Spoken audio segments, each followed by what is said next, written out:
चलिए दोस्तों, मैं सचिन मित्तल आप सभी लोगों का बहुत हार्दिक स्वागत करता हूं अपने YouTube channel GS with Sachin Mittal पर। बेटा, आप जानते ही हैं मैंने एक श्रृंखला शुरू की है जो कि लक्ष्मीकांत पुस्तक पर आधारित है। ठीक है ना।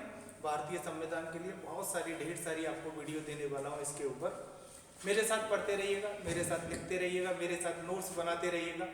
विश्वास रखिए बेटा, आपका संविधान का कोई भी क्वेश्चन गलत नहीं होगा। मैंने बेटा ये दूसरा टॉपिक स्टार्ट किया है। मेरी पुरानी वीडियो मेरी YouTube चैनल पे पड़ी हुई है। अगर आप शुरुआत से पढ़ना चाहते हैं तो वहाँ कर सकते हैं बेटा। ये टॉपिक है बेटा संविधान सभा। कल मैं इस पे एक वीडियो बना चुका हूँ बेटा संविधान सभा पर। आइए दूसरा पार्ट है। कल मैंने आप लोगों को बताया था वीडियो के अंदर किस तरीके से भारतीयों ने संविधान सभा की मांग की। कल बताया था सबसे पहले संविधान सभा की मांग 1895 ईस्वी में किसने? बाल गंगाधर तिलक ने की। ठीक है ना। फिर 1922 ईस्वी में दक्षिण अफ्रीका के अनुसार बेटा किसने मांग की? महात्मा गांधी ने की। 1923 में सफ्रू कमेटी ने कॉमनवेल्थ ऑफ इंडिया बिल बनाया। 1924 में बेटा मांग की किसने? मोतीलाल नेहरू ने स्वराज्य दल की ओर से मांग की बेटा। 1929 में बेटा लाहौर का अधिवेशन बताया था कल। प्लस 1934 में प्रत्यक्ष रूप से मांग कौन करेंगे? एम.एन. राय। फिर बेटा 1936 में लखनऊ अधिवेशन में कांग्रेस संविधान सभा की मांग को स्वीकार करेगी, है ना। 1938 में बेटा मांग करेंगे कौन? जवाहरलाल नेहरू, वयस्क मताधिकार के आधार पर। ये सारी बातें बेटा मैंने आप लोगों को कल के वीडियो में बताई। अभी हम मांग कर रहे हैं और इन मांगों को बेटा अंग्रेज बिल्कुल भी स्वीकार नहीं कर रहे हैं। लेकिन अब समय बदलेगा बेटा। कैसे बदलेगा?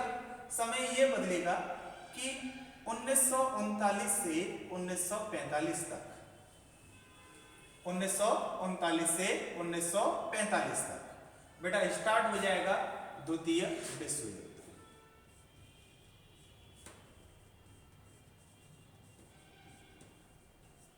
अब बेटा अंग्रेजों को भारतीयों की आवश्यकता पड़ेगी। अब वो भारतीयों को मनाने का प्रयास करेंगे और सबसे पहला प्रयास जो रहेगा वो रहेगा बेटा अगस्त प्रस्ताव।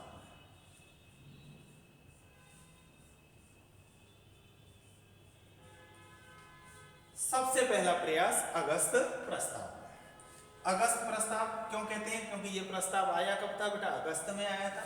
और कब आया? 1940 में। अब अंग्रेज बोलेंगे अगस्त प्रस्ताव में कि हम भाई आप लोगों को डोमिनियन स्टेट देने को तैयार हैं कि आप डोमिनियन स्टेट मांग रहे थे, अधिराज्य मांग रहे थे, हम आपको देने को तैयार हैं।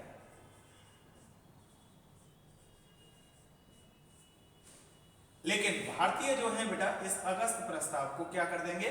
खारिज कर देंगे। क्यों? अब वो क्या कहेंगे कि भैया डोमिनियन स्टेट तो जो है वो 1929 की बात है, नेहरू रिपोर्ट की। अब तो हमारा लक्ष्य क्या हो गया है? पूर्ण स्वराज। अब हमें क्या चाहिए? पूर्ण स्वराज चाहिए। अब हमारा काम डोमिनियन स्टेट से चलेगा ही नहीं। इसलिए भारतीयों ने अगस्त प्रस्ताव को क्या कर दिया बेटा? खारिज कर दिया। क्लियर? बात समझ में आई? अगस्त प्रस्ताव को क्या कर दिया बेटा? खारिज कर दिया बेटा। समझ में आया? तो एक क्वेश्चन बनता है बेटा यहां से। एक क्वेश्चन क्या है? क्वेश्चन समझिएगा। आंशिक रूप से, पूर्ण रूप से नहीं बेटा, आंशिक रूप से संविधान सभा की मांग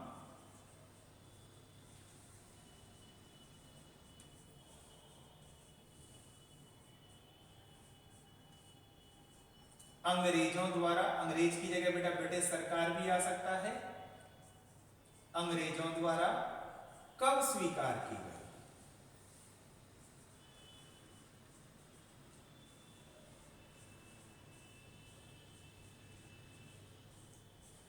तो आपको आंसर देना है बेटा अगस्त प्रस्ताव 1940 में। अगस्त प्रस्ताव 1940 में आंशिक रूप से अंग्रेजों ने, ठीक है, संविधान सभा की मांग को क्या कर लिया बेटा, स्वीकार कर लिया, क्योंकि वो हमें देने को तैयार हो गए डोमिनियन स्टेट। पूर्ण स्वराज्य नहीं दे रहे अभी, डोमिनियन स्टेट तक तो ये आ ही चुके हैं बेटा। इतना समझ में आया, क्लियर हुआ। 1939 से 45 तक द्वितीय विश्व युद्ध हो गया। अब अंग्रेजों को हमारी जरूरत पड़ेगी, हमें मनाने का प्रयास करेंगे भारतीयों को। पहला प्रयास करेंगे अगस्त प्रस्ताव 1940 में, जिसमें वो डोमिनियन स्टेट देंगे। हम मना कर देंगे भैया 1929 से तो हमारा लक्ष्य जो हो गया है वो पूर्ण स्वराज्य हो गया। आप सब लोग जानते हैं 26 जनवरी 1950 को हमने क्या मनाया था बेटा, पूर्ण स्वराज्य दिवस मनाया था। तो हम डोमिनियन स्टेट क्यों लेंगे भाई? तो यहां से क्वेश्चन क्या आ जाएगा, आंशिक रूप से संविधान सभा की मांग को अंग्रेजों के द्वारा कब स्वीकार किया गया? तो आपको आंसर देना है बेटा अगस्त प्रस्ताव 1940। उम्मीद है बेटा आपको अच्छे से समझ में आ गया होगा। मेरे साथ साथ नोट्स बना रहे हो कि नहीं भाई? पूरी वीडियो देखा करो, नोट्स बनाया करो अच्छे से बेटा, ठीक है ना? क्लियर है ना भाई? चलिए देखिएगा अगला पॉइंट।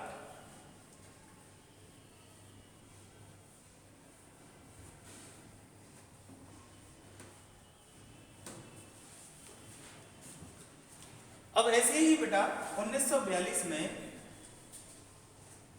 आएगा क्रिप्स मिशन।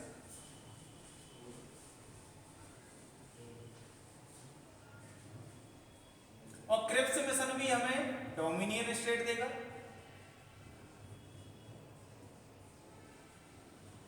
क्या देगा बेटा? Dominion state.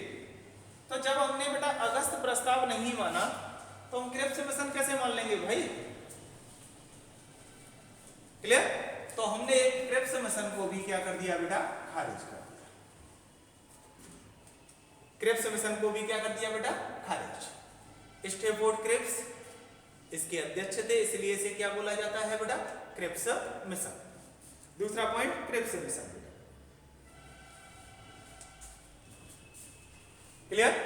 अब समझिएगा बेटा, अब हम संविधान सभा की तरफ बढ़ रहे हैं। अभी तो डिमांड एंड सप्लाई चल रही है, अब हम संविधान सभा की तरफ।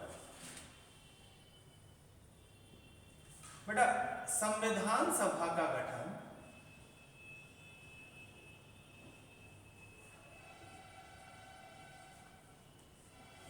किया जाएगा, वो किया जाएगा कैबिनेट मिशन के आधार।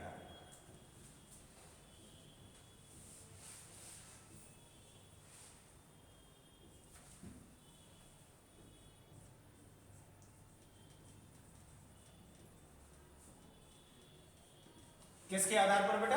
कैबिनेट मिशन के आधार पर। कब? 1946 में। इस कैबिनेट मिशन में बेटा 3 सदस्य थे। कौन कौन थे? एक थे पैथिक लॉरेंस,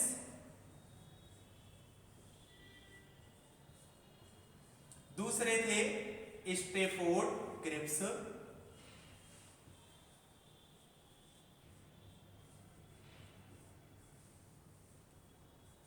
और तीसरे थे बेटा एबी अलेक्जेंडर।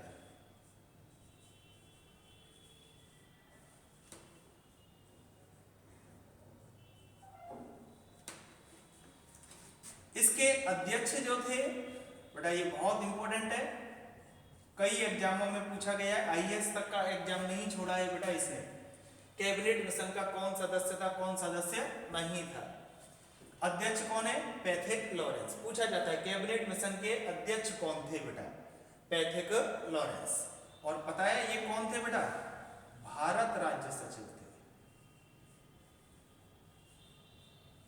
मेरे बच्चे तो बेटा बहुत अच्छी तरीके से जानते होंगे, भारत राज्य सचिव ब्रिटेन में काम किया करता था बेटा। समझ में आया? स्टेफोर्ड क्रिप्स, स्टेफोर्ड क्रिप्स ये बेटे थे ब्रिटिश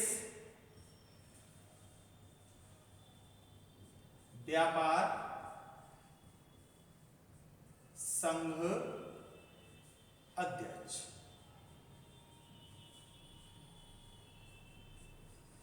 क्लियर? और एबी अलेक्जेंडर जो थे बेटा, वो थे बेटा नौसेना अध्यक्ष।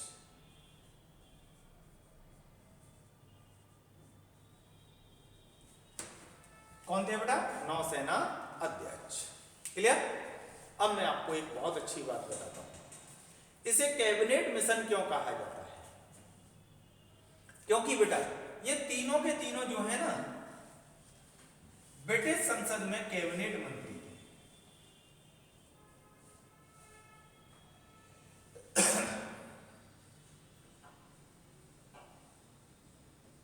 कौन थे बेटा? ब्रिटिश संसद में कैबिनेट मंत्री। बात आई समझ में? इसलिए इस मिशन को क्या कहा जाता है बेटा? Cabinet mission. ध्यान से समझिएगा, अच्छे से समझिएगा। संविधान सभा का गठन बेटा 1946 में होगा, कैबिनेट मिशन के आधार पर होगा। ठीक है ना? कैबिनेट मिशन के 3 सदस्य हैं, एक है पैथिक लॉरेंस, एक है स्टीफोर्ड क्रिप्स और एक है एबी अलेक्जेंडर। अब बेटा इस मिशन के अध्यक्ष कौन है? पैथिक लॉरेंस, जो कि भारत राज्य सचिव हैं। स्टीफोर्ड क्रिप्स कौन है? ब्रिटिश व्यापार संघ के अध्यक्ष हैं। और एबी अलेक्जेंडर कौन है बेटा? नौसेना के अध्यक्ष हैं। और ये तीनों के तीनों ब्रिटिश संसद में कैबिनेट मंत्री थे, इसलिए इस मिशन को क्या कहा जाता है भाई? Cabinet mission. बोलो समझ में आया कि नहीं बेटा? आप लोग कमेंट तो करते नहीं, कमेंट क्यों नहीं करते हो आप लोग बेटा? ठीक है ना? बताया करो ये वीडियो कैसी आपको लगती है।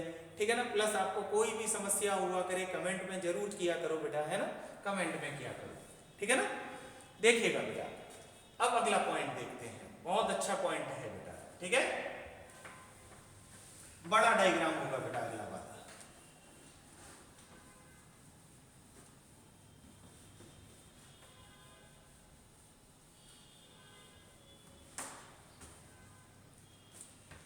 बहुत शानदार पॉइंट बेटा, देखिएगा। कैबिनेट मिशन के अनुसार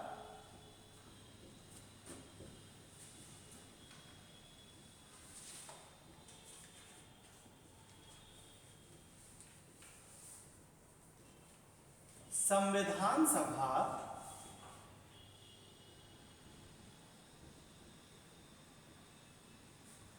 सदस्य संख्या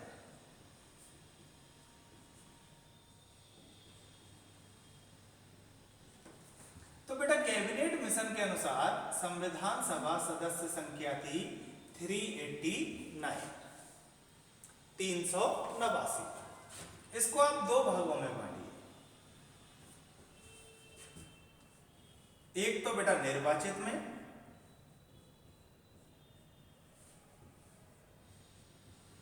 और दूसरा बेटा मनोनीत में।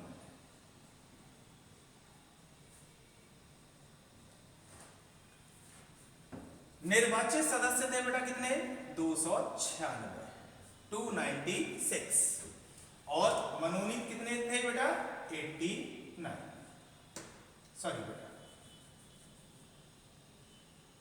93। 296 को 2 भागों में बांट दीजिए बेटा, 292 में और 4 में। 292 और 4 में बेटा, ठीक है ना? 292 और 4। देखो इसका भी अभी हम डिवाइडेशन करेंगे बेटा। 292 जो लिए जाएंगे वो लिए जाएंगे ब्रिटिश प्रांत से।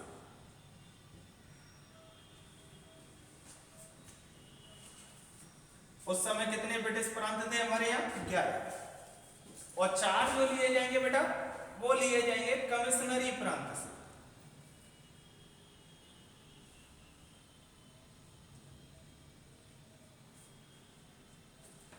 ये कमिश्नरी प्रांत कौन कौन से थे बच्चे? एक तो था दिल्ली, एक अजमेर व मेवाड़,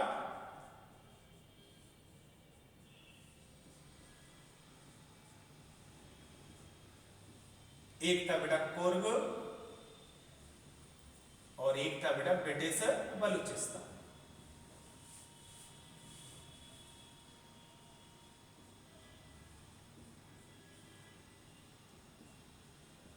आप जानते हैं दिल्ली तो दिल्ली में ही है, अजमेर व मेवाड़ राजस्थान, कुर्ग जो है बेटा कर्नाटक में पड़ता है और ब्रिटिश बलूचिस्तान बेटा पाकिस्तान वाले पोर्शन में पड़ता है। इतना क्लियर हुआ? यहां बेटा सर्वाधिक जो आएंगे सबसे ज्यादा वो आएंगे संयुक्त प्रांत से, जिसे आप आज उत्तर प्रदेश के नाम से जानते हो। कितने? 55। और कमिश्नरी प्रांत में तो बेटा प्रत्येक से एक एक ही आना है, क्योंकि 4 है और 4 वो हैं।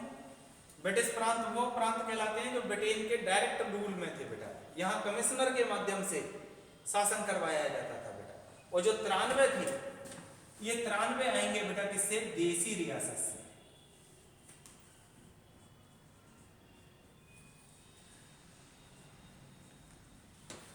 किससे आएंगे बेटा? देसी रियासत। देसी रियासत किसे कहते हैं भाई? एक छोटा सा क्षेत्र और उसका एक राजा, देसी रियासत कहते हैं। क्लियर? बात समझ में आई? ठीक है, बहुत अच्छे से क्लियर है ना बेटा। यहां देखो देसी रियासत में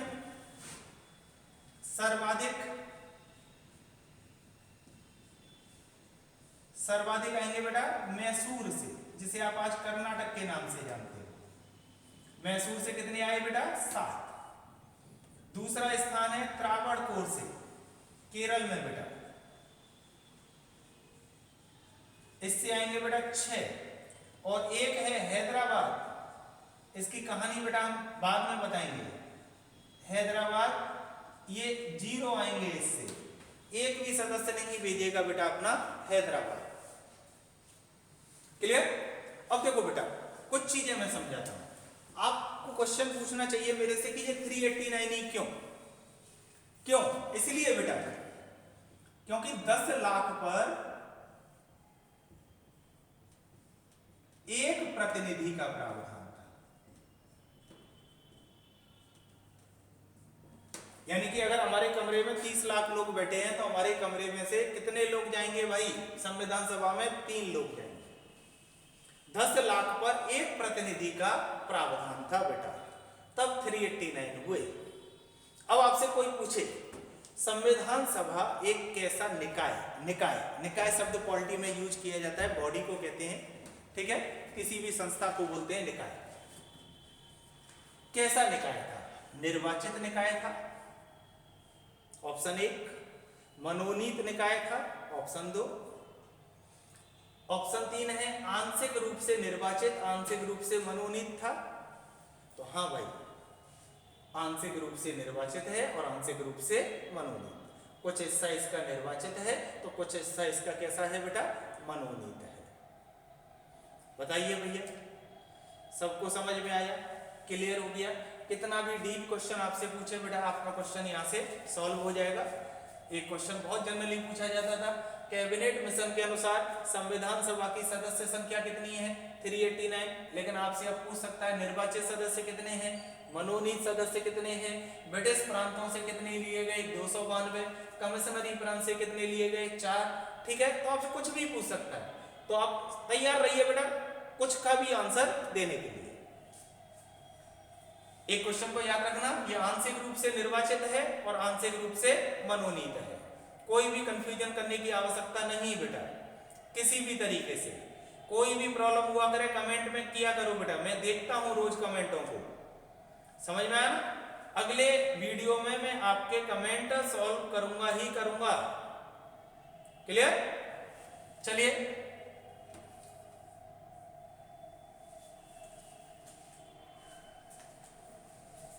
क्लियर हो गया ये वाला डायग्राम। अगला डायग्राम बनाता हूं बेटा मैं आपको।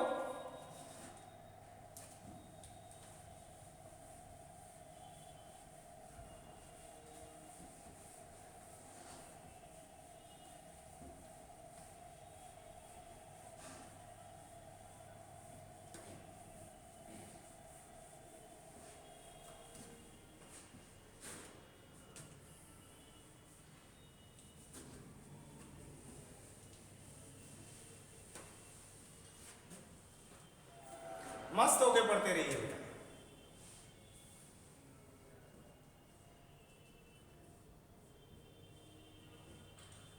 निर्वाचित सदस्य,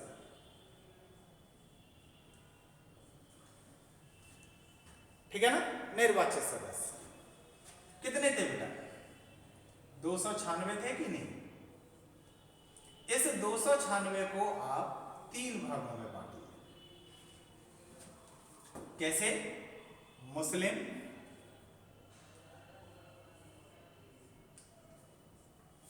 सिख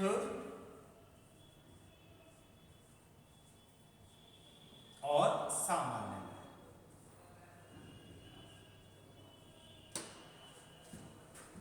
मुस्लिम के लिए 79 सीट है। कोई भी पार्टी, यानी कि 79 क्षेत्र ऐसे थे जहां कोई भी पार्टी चुनाव लड़े, लेकिन उन्हें अपना कैंडिडेट जो उतारना पड़ेगा वो मुस्लिम उतारना पड़ेगा। ए बी सी डी पार्टियां हैं, चुनाव लड़ रही हैं, तो इन 79 क्षेत्र में ए बी सी डी इनका जो कैंडिडेट होना चाहिए वो कौन होना चाहिए? मुस्लिम। आरक्षित कर दिए गए 79 स्थान मुस्लिम के लिए। समझ में आया? सिख के लिए आरक्षित किए गए बेटा कितने? 4, और सामान्य के लिए आरक्षित किए गए बेटा 213। सामान्य का मतलब क्या है कि यहां मुस्लिम भी चुनाव लड़ सकता है, सिख भी लड़ सकता है, कोई भी, ये जनरल सीट है भाई। समझ में आया? आपसे क्वेश्चन पूछा जाता है निर्वाचित सदस्यों का बंटवारा किस तरीके से किया गया? इस तरीके से किया गया बेटा। और एक और बात, निर्वाचन प्रणाली क्या थी? इलेक्शन का मेथड क्या था बेटा? वो था आनुपातिक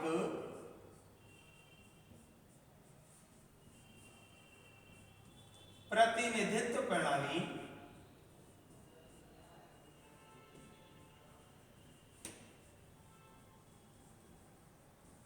और एकल संक्रमणीय मत।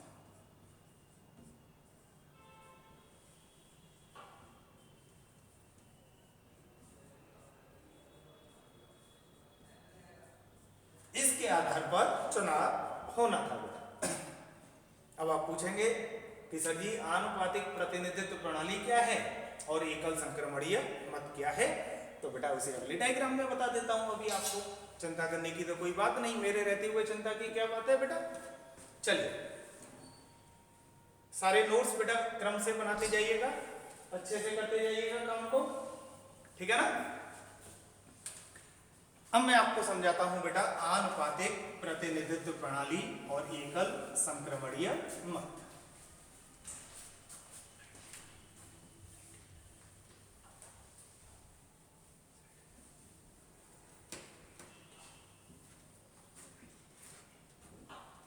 देखिएगा बेटा, आनुपातिक प्रतिनिधित्व प्रणाली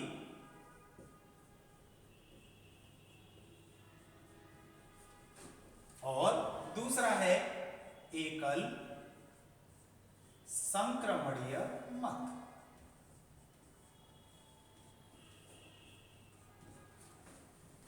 इन दोनों को मिलाकर हम इसे बोलते हैं बेटा हेयर प्रणाली।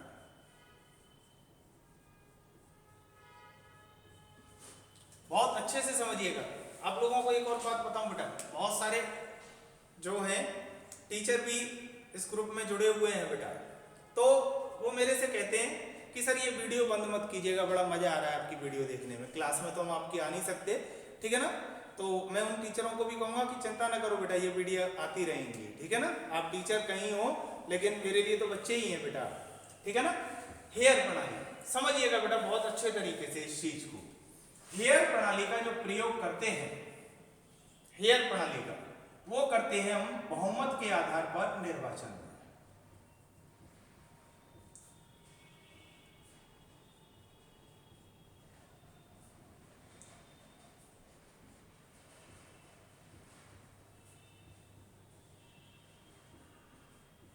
और बेटा बहुमत किसे कहते हैं?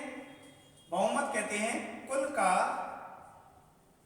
बट्टे 2 प्लस 1। बहुत बारीक से बता रहा हूं बेटा, बहुत बारीक से आप लोगों को ये सारी चीजें, ठीक है ना। कुल का बट्टे 2 प्लस 1, यानी कि अगर किसी को 50% प्लस 1 वोट मिलेंगे तभी वो यहां जीता हुआ माना जाएगा। आप लोगों ने अपने जीवन काल में देखा होगा बेटा साधारण निर्वाचन, जिसमें सबसे ज्यादा वोट पाने वाला वो जीत जाता है। लेकिन यहां पर क्या होता है, बहुमत के आधार पर निर्वाचन हो रहा है, और बहुमत कहते हैं बेटा 50% प्लस 1 को। बोलो समझ में आया कि नहीं? वैसे होता है नॉर्मली, क्या होता है बेटा, साधारण निर्वाचन। ठीक है ना, इतना समझ में आया। अब समझिए आनुपातिक प्रतिनिधित्व प्रणाली किसे कहते हैं और एकल संक्रमणीय मत किसे कहते हैं बेटा। आनुपातिक प्रतिनिधित्व प्रणाली कहते हैं बेटा हम, जैसे मान के चले हम लोग 10 लोगों पर एक सीट दे रहे हैं, तो यूपी की जनसंख्या है मान लो 100, तो जाहिर सी बात है इसे सीट कितनी मिल जाएंगी, 10। राजस्थान की जनसंख्या है बेटा 70, तो इसे कितनी सीटें मिल जाएंगी, 7। और गोवा की जनसंख्या है बेटा मान लो 40, तो इसको कितनी सीटें मिल जाएंगी, 4। अब ध्यान से सुनिएगा बच्चों, गोवा भी राज्य है, यूपी भी राज्य है, गोवा भी राज्य यूपी भी। गोवा कहेगा भैया मुझे तो यूपी के बराबर दो, तो गोवा को क्या समझाएंगे कि भैया जिस राज्य की जनसंख्या ज्यादा होगी उस राज्य को उतना ही ज्यादा प्रतिनिधित्व मिलेगा। इन सबको जो प्रतिनिधित्व मिला है वो अनुपात में प्रतिनिधित्व मिला है, इसलिए इस प्रणाली का नाम क्या है, आनुपातिक प्रतिनिधित्व प्रणाली। सबका रेशियो निकालो, सबका रेशियो सबका बराबर आएगा बेटा। नाम में ही राज छुपा हुआ है, हम लोग नाम पे ध्यान नहीं देते हैं, थोड़ा सा कठिन लगता है तो हम उससे दूर भागने लगते हैं। नहीं भैया, अगर कठिन कोई चीज लगे तो उसमें और घुस जाओ, उसे सरल बना लो। समझ में आ रही है ना मेरी बात, क्लियर है ना बच्चों? ठीक है ना, इन सब का रेशियो बराबर है, सबको अनुपात में प्रतिनिधित्व मिला है। अब समझते हैं बेटा, ठीक है ना। इसलिए तो आप देखेंगे बेटा यूपी की जनसंख्या सबसे ज्यादा है, तो यूपी का लोकसभा में सबसे ज्यादा सीटें हैं, राज्यसभा में सबसे ज्यादा सीटें हैं बेटा। बोलो भाई, गलत थोड़ी बोल रहा हूं इस चीज को। क्यों? उसकी जनसंख्या ज्यादा है, जिसकी जनसंख्या ज्यादा होगी उसको ज्यादा प्रतिनिधित्व मिलेगा बेटा। ठीक है ना। अब समझते हैं बेटा एकल संक्रमणीय मत को। उसके लिए बेटा एक मत पत्र बनाता हूं मैं, 3 कैंडिडेट लाता हूं बेटा, ए बी और सी। अगर साधारण चुनाव होता बच्चे तो मैं क्या करता, एक के सामने अंगूठा लगा देता, बटन दबा देता। लेकिन यहां एकल संक्रमणीय मत है तो कैसे दूंगा मत, देखिएगा बेटा। मैंने कहा मेरा सबसे पसंदीदा है बी, अगर ये ना हो पाए तो ए, ये ना हो पाए तो सी, तीनों को ही वोट दूंगा, वो भी वरीयता के क्रम में। अब सोचो, मुझे ए और सी बिल्कुल पसंद नहीं है, तो मैंने क्या किया, अपना वोट यहीं 1 लिख दिया, यहीं 2 लिख दिया, यहीं 3 लिख दिया, तो बेटा मेरा वोट कैंसिल हो जाएगा। समझ में आया ना। ए जो है वो भी मेरा मित्र है, बी भी मेरा मित्र है, नाराज ना हो जाए, तो मैंने इस पे भी 1 लिख दिया, इस पे भी 1 लिख दिया, तब भी बेटा मेरा वोट क्या होगा, कैंसिल हो जाएगा। मुझे तीनों को अलग अलग वरीयता देनी पड़ेगी। बताओ जी, समझ में आया? ठीक है ना। अब देखना बेटा इसका फायदा देखना। 3 कैंडिडेट है A B C, total vote है आपके पास 100 का बट्टे 2 करो, 100 का बट्टे 2 करो, 50 प्लस 1 करो, यानी कि 51 पे बहुमत मिलेगा भैया। तो मान लो ऐसी वोटिंग में 45 लोगों ने ए को नंबर 1 पे रखा, 40 लोगों ने बी को नंबर 1 पे रखा, और भैया 15 लोगों ने सी को नंबर 1 पे रखा। समझ में आया? नंबर 1 पे रखा। अब बताइए किसी को बहुमत मिला क्या, किसी को 51 वोट मिले क्या? अभी हमने जो काउंटिंग की है वो नंबर 1 वाली काउंटिंग की है, किसी को बहुमत नहीं मिला, तो क्या करें, दोबारा से चुनाव कराएं? अरे नहीं, बिल्कुल जरूरत नहीं है बेटा दोबारा से चुनाव कराने की, इतना समय थोड़ी है, इतना पैसा थोड़ी है हमारे पास। क्या करो, इस सी को इस चुनाव से बाहर कर दीजिए। तो बच्चों एक बात बताओ, ये 15 लोग कौन थे? ये 15 लोग वो थे, 15 लोग बेटा वो थे जिन्होंने सी को नंबर 1 पे रखा था। इन्होंने नंबर 2 पे भी तो किसी न किसी को रखा होगा, और जाहिर सी बात है सी को तो नहीं रखा होगा। सी को नंबर 1 पे रख के बराबर में 2 लिख सकते हैं क्या? नहीं। तो इन्होंने बेटा नंबर 2 पे किसे रखा होगा, या तो बी को या तो ए को। तो एक काम देखते हैं, मान लो 8 लोगों ने ए को नंबर 2 पे रखा, और 7 लोगों ने बी को नंबर 2 पे रखा, तो बच्चों इसके वोट कितने हो गए, कितने चाहिए थे, 51। जीता हुआ कौन होगा, ए। ध्यान से सुनो, सब कुछ नाम में ही है, मैंने कहा नाम से कभी मत घबराना। एकल संक्रमणीय मत, सिंगल, वोटिंग कितनी बार हुई, सिंगल बार। संक्रमणीय, ट्रांसफेरेबल, वोट किसको दिया गया था, सी को, ट्रांसफर कर दिया गया किसको, ए और बी को, सिंगल ट्रांसफेरेबल वोट।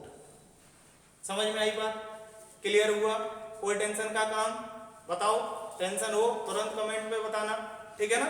मास्टर को टेंशन दो, आप लोगों को टेंशन लेने की जरूरत नहीं है बेटा, आप लोग तो बिंदास होके पढ़ो। समझ में आया ना, अपनी टेंशन किसको डाल दिया करो, मास्टर को। और आप कहां डालोगे, कमेंट बॉक्स में। समझ में आया ना, ठीक है, कोई टेंशन की बात नहीं बेटा। एक डायग्राम और करा दे रहा हूं आपको बेटा, ठीक है ना, एक डायग्राम। और पीडीएफ चाहिए, कहां पर आ जाओ, टेलीग्राम चैनल पर आ जाओ बेटा, जीएस विद सचिन मित्तल खोज लीजिएगा, टेलीग्राम पे आ जाओ, वहां पीडीएफ मिल जाएगी इसकी बेटा, है ना, ठीक है। और ये बहाने मानना छोड़ो, सर क्वालिटी डाउन है, क्वालिटी ये वो है, अबे क्वालिटी का करना क्या, कंटेंट को देखो, सिलेक्शन कंटेंट से होता है, क्वालिटी से नहीं होता बेटा। अगर ऐसा होता तो आपके टीचर पता है बेटा खूबसूरत महिलाएं होती, फिर हम जैसे कुंवर जैसे मास्टरों को कौन पूछता बेटा, ठीक है ना। हितेश सर बोल रहे हैं बेटा कि हैंडसम है, ठीक है, और हितेश सर की बात में कभी टालता नहीं बेटा, है ना, तो मैं आज से अपने आप को हैंडसम भी मान ले रहा हूं।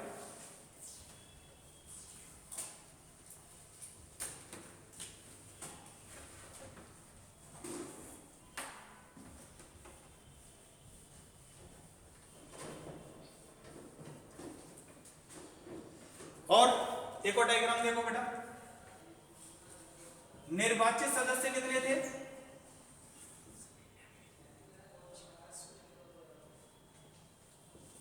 296।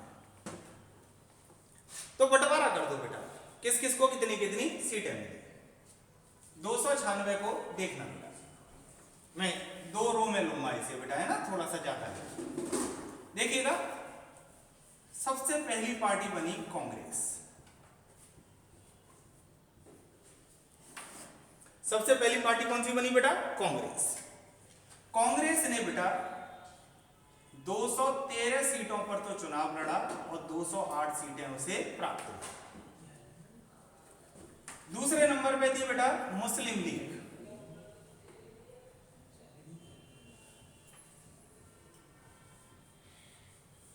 मुस्लिम लीग ने बेटा 78 सीटों पर तो चुनाव लड़ा और प्राप्त की कितनी, 73।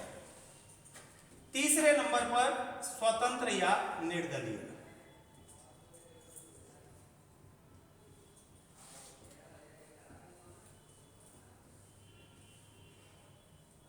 और बेटा इनको सीटें प्राप्त हुई 8।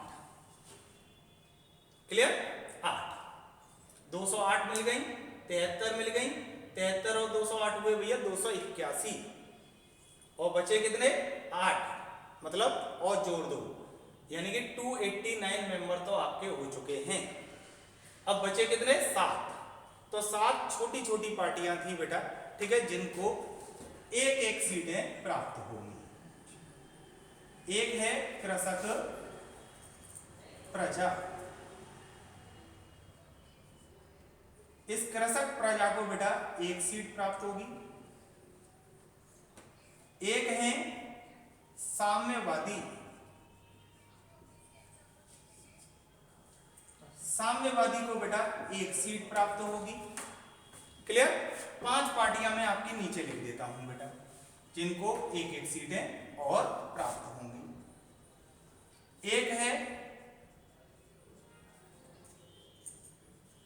अनुसूचित जाति परिसंघ, इसको बेटा 1 सीट प्राप्त होगी। एक है बेटा सिख, इसको बेटा 1 सीट प्राप्त होगी। समझ में आया ना, ठीक है। एक है बेटा यूनियनिस्ट,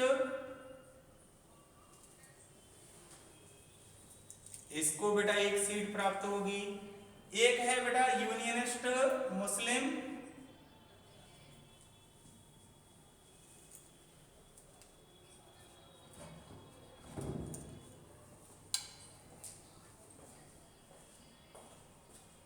इसको बेटा एक सीट प्राप्त होगी, ठीक है। और एक और है बेटा यूनियनिस्ट अनुसूचित जाति,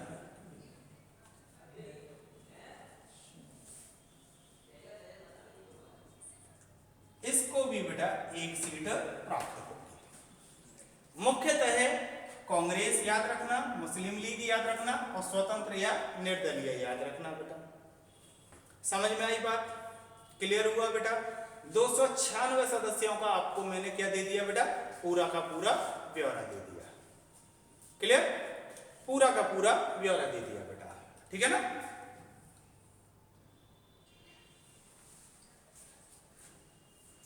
तो आज की वीडियो में बेटा बस इतना ही। उम्मीद है बेटा आप लोगों को ये सारी चीजें समझ में आई होंगी, ठीक है ना। अच्छे से पढ़ते रहिएगा, मेरे साथ पढ़िएगा, ठीक है। कल बेटा मैं आपको मिलता हूं फिर एक नई वीडियो में बेटा। Thank you.